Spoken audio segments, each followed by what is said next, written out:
Welcome to We're Taking Calls. Yes, we are. And we're just going to do the stuff, whatever people call in, we're just going to do.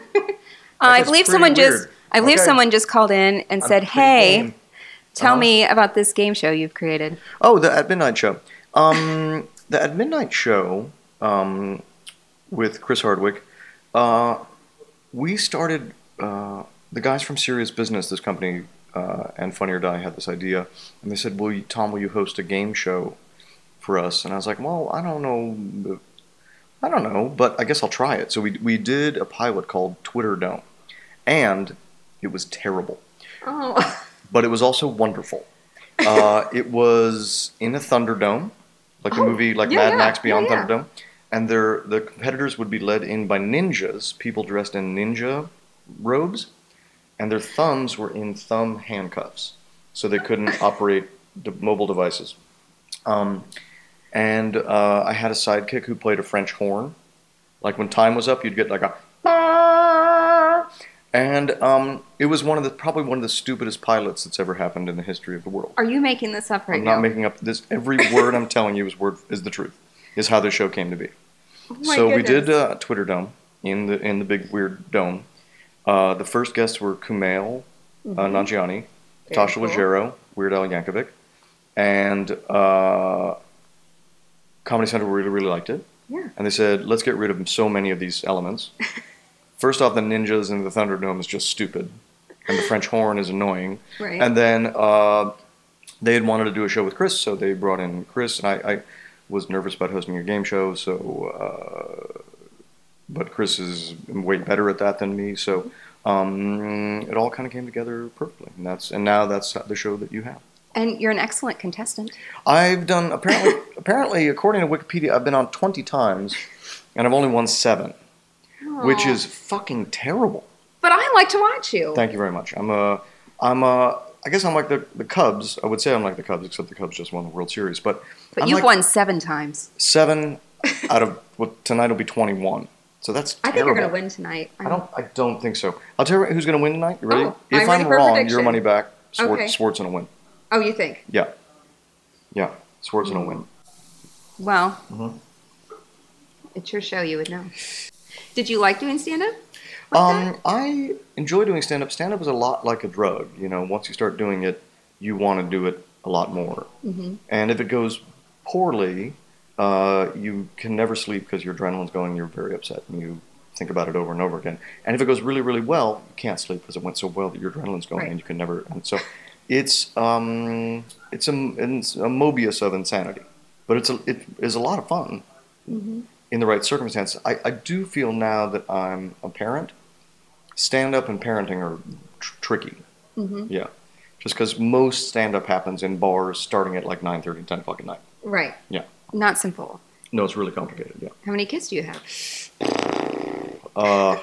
Shit. Quick count. This should be easy. Fuck, this should be easier. It should be.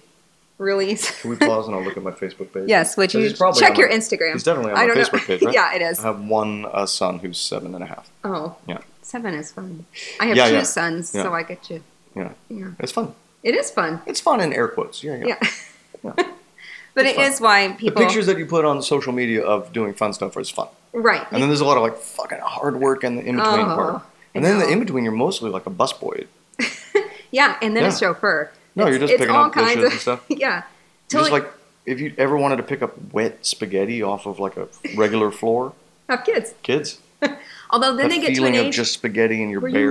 Where you make him do some of the chores, right? That's not going to happen. First of all, I have kids late, so I'll be long dead. No. A kid can start doing chores like now. Nah. You're very nice. I can't talk him into My that. kids don't get to see this interview. Yeah. There's no way I can talk him into that. And then by the time I will be able, he'll be dead. I'll be dead. Don't say that. Me? I'm so old, it's crazy. No, it's okay. I'm not upset about it. I don't think you look so old. It doesn't look... It seems crazy to say that, honestly. I'm aging well. But very, very quickly. Well, I've already gotten a Botox quote. You did? Oh, yeah. Somebody's already gave me one. I didn't ask. They just came up and said, here's the spots you need. Here's your quote. That's what they do. Can I ask what the quote was? It was a lot. How much? It was $500. Could I tell you right now, I have my kit here and I'll do it for $3. Perfect. Work a deal. Yeah. I don't have the license to do it, but I was the gynecologist in What's Your Number? Yeah. And I'm also Batman's doctor. So it's like, even if I fuck up your Botox, the fun thing about it will be like, okay, so my face is fucked up and my eyelid droops now and I can't talk, but I got this done by Batman's doctor. Yeah. So you'll have bragging rights. And that's all life's really about. I mean, bragging rights. That's I mean, you know, people. So what if I paralyze one of your eyeballs? Not worried about it. No. Not worried about it because I'd have bragging rights, and then I'd go viral, and I'd be famous, and then that's life, right? We're gonna tear into these chips in a minute. It's gonna go crazy. Let's do. You want to do it? I'm ready for a snack. It's gonna be so loud. Get a snack. Bring it over to show you how loud it is. It's very Texas themed. Let me see what you got. Oh, it's all Texas branded. I love it. So if you watch after the interview, there'll be like a link you can click on, and you can watch us finish as much as we can. Yeah. Of a very reasonably priced Texas Treats gift box. Now the weird thing is that a lot of what we're gonna have to eat is just like plastic straw and hay. That's okay. Yeah, because they put the expensive stuff on top. But this is all bullshit at the bottom. There's nothing in there. They pumped it. It's plastic hay. Oh. It's a gift basket. Listen, nobody loves their state more than Texas. That seems very accurate. I mean, it is. They're for real about it. Yeah. Something. I just want to know a little bit about Reno 911. Sure, of course, please. Was there anything? How did you do that character so well? Like I don't know if you had ever run into I know it's written, but I feel like you had something you were drawing from some character. I'm not really sure. You know, I used to do a character in stand-up, sometimes at the Stella show, which is David Wayne, Michael Black, and Michael Showalter's show. I did a character named Lieutenant Jim Dangle, but he was a recruiter for Space McDonald's, which was when we built McDonald's in space. He was the guy who was putting teams together to get people trained for these for McDonald's in harsh environments. Obviously. And so the name existed. And then I knew I wanted to have real tiny, tiny, tiny pants. And then that dictated everything else. As soon as I had the really small pants, there's no way you can behave in those that's not deadly, deadly fucking serious. So you can't put those on and then act silly. So what I tried to do is when I put the shorts on was be, in my mind, when I'm in the shorts, I'm Steve McQueen in Bullet. You know, I'm like a major figure who shouldn't be trifled with. Now when people see it, apparently it doesn't come off like that. But in my mind, in the shorts, Steve McQueen. I love it. Yeah. That's what I'm shooting for. Yeah. Yeah. Although the voice was actually based on Al Gore. I'm not sure if I've ever mentioned this to somebody. I was trying to figure out a voice. I was like, what kind of voice is this? It'll be like, Sheriff's Department. Sheriff. And this was at the time Al Gore was, I believe, running for president. And I was like, Al Gore's got kind of a thing. I was going to do like a, hey, good morning, everybody. And it basically was a bad Al Gore impression. So it's a bad Al Gore impression combined with the shorts from G.I. Jane that Viggo Mortensen wears, combined with my notion of Steve McQueen in Bullet. Wow. If that explains anything. It explains everything. It explains a lot. Yeah. Kind of, yeah. What do you think about people only wanting to be famous? As someone who is famous. Marginally famous. And I love it, by the way.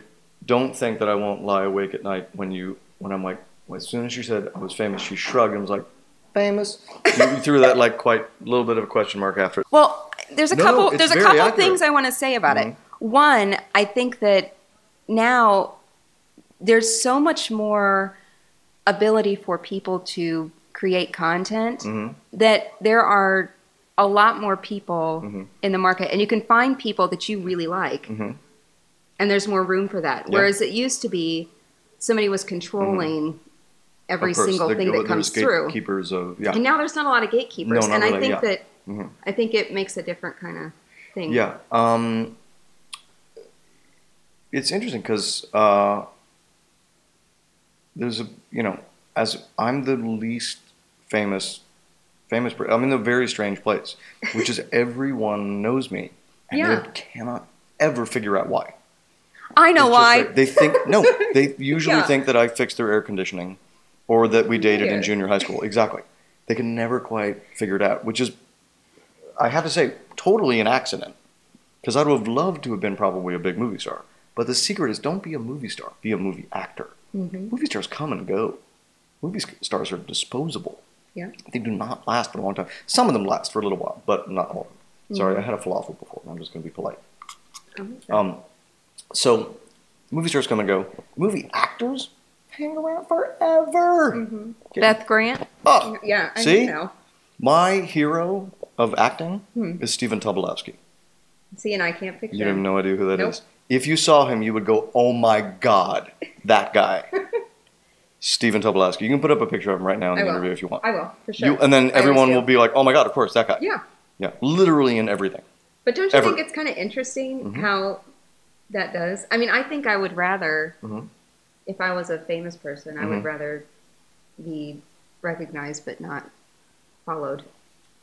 I think. I don't know. The people that say like being famous is a real drag and you wouldn't like it, they're wrong. I would really like it. They're wrong. When you're, it's crazy. I would like to be famous then. Even at the bottom end of famousness, I'm at the very bottom. You are not at the very bottom. I am. I'm in the bottom middle. I can name some very bottom. I'm at the very bottom middle, and that's okay. It's fine. Half of the people who meet me just assume I'm Rob Schneider, which is totally fine. It happens a lot. It's the eyes. I know it's a thing with the eyes. Oh. Yeah. But even so, people are just like, hey. Do you pose for a picture? If they say, hey, and they just insist that you are him, do you do it? There was a wonderful, wonderful a family from Mexico who was so excited to meet me at the airport, and they were all saying, we're the Millers, we're the Millers. And I'm like, wow, this is weird, because I'm only in about a minute of We're the Millers. You're right. And then I'm standing there hugging them, and we're all hugging, and it's wonderful. It's like a family reunion, and we're all saying, we're the Millers, we're the Millers. And I realized, oh, they just think I'm Jason Sudeikis. Oh. Yeah. They're positive that I'm Jason Sudeikis.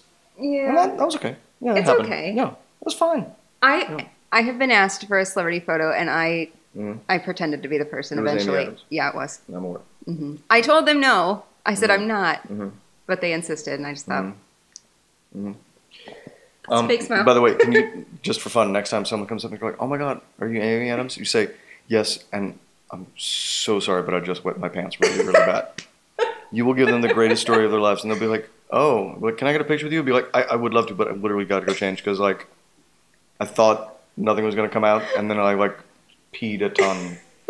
And then they'll start slowly backing away, and they'll have this, for the rest of their lives, they'll be like, not only do we meet the Academy Award nominee and Amy Adams, and she was very nice, but she just peed her pants really bad.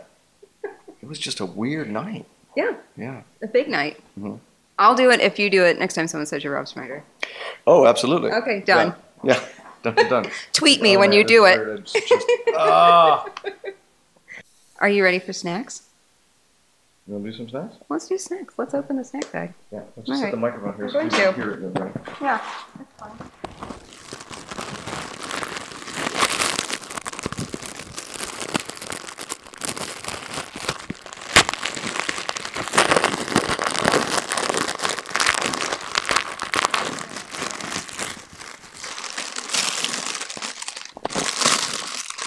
You want to start with the chips? Oh, these are actually kind of good. They're little candied. Pecans. Yeah, that's actually going to be good. For sure. This also we're just going to have to drink. Salsa Roja. I guess we could put it on the chips, but we have no crockware. Yeah. That's okay.